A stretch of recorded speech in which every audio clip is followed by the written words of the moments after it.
For Creamer Media's Polity, I'm Thabi Madiba, researcher and analyst. Professor Raymond Suttner joins me to discuss accountability, dignity and compassion. Welcome, Professor. Thank you. You write that the Constitution was drafted in response to a society that denied the humanity of majority of people in the country.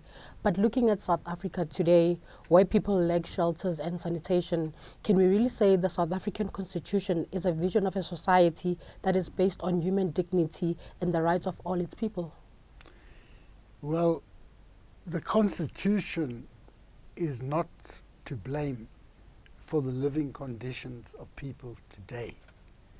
It's the failure of officials, government officials at the highest and the lowest levels, to ensure that the resources are deployed to make people live in conditions that are safe, conditions that are decent, conditions that comply with their dignity. The Constitution says that.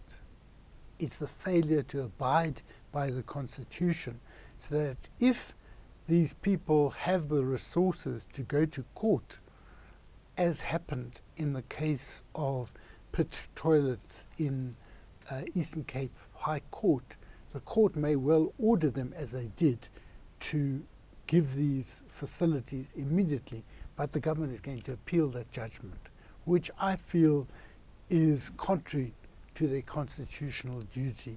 They should just have implemented the judgment. And what do you think were the reasons behind the country's leadership having not spoken to the people of the country about the basic norms and standards of the situation in the school toilets, pit toilets, but they spoke through the court papers? Well, you know, there are statements. For example, there is a video interview with Angie Motshekga about 3 or 4 days ago, where she says, you can't do what's impossible. Now, I don't think it's impossible. What she's saying, it's impossible because they depend on the cooperation of a number of service providers, and they can't compel them all to come to the party, as it's said. And the problem with speaking through court papers is that this has been going on for a long time. It's like 5 years or longer, where they've been called to account over this, and they never meet deadlines. And I think one of the reasons they don't speak directly to the people concerned is they've got no explanation to give. And when they go to court, some of the language used is actually very insensitive. Like the advocate in the Limpopo High Court relating to the death of Michael Komape, he said a school is not a 5-star hotel. Now that is contemptuous of the fact that parents every day fear for the lives of their children. So I think that they've lost touch. If they had compassion, they've lost touch with that.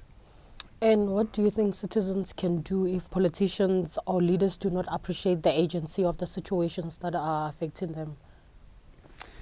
Well, I think citizens can't always go to court. They need money to go to court, or they need an organization with the resources to take on their case, and there are lots of cases.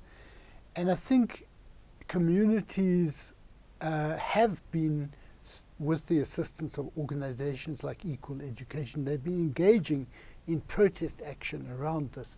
It's actually got to hold their councillors, their provincial leaders, all these people to account through demonstrations, through organization.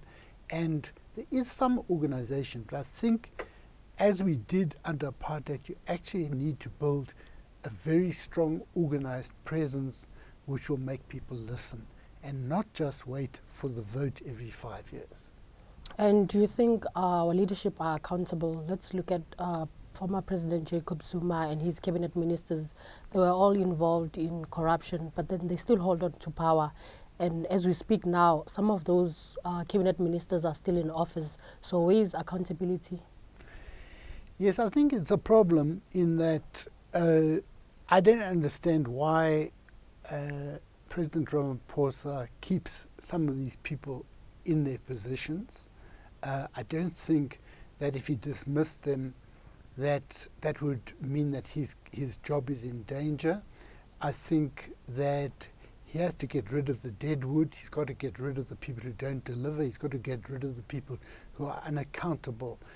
And I don't understand why Angie Motshekga remains there when there's a scandal from about 5 years ago about textbooks in Limpopo, which was under her watch. And she's kept this position all along.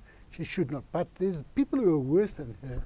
And I think they don't command large constituencies, so that they could very well be removed and government would run better.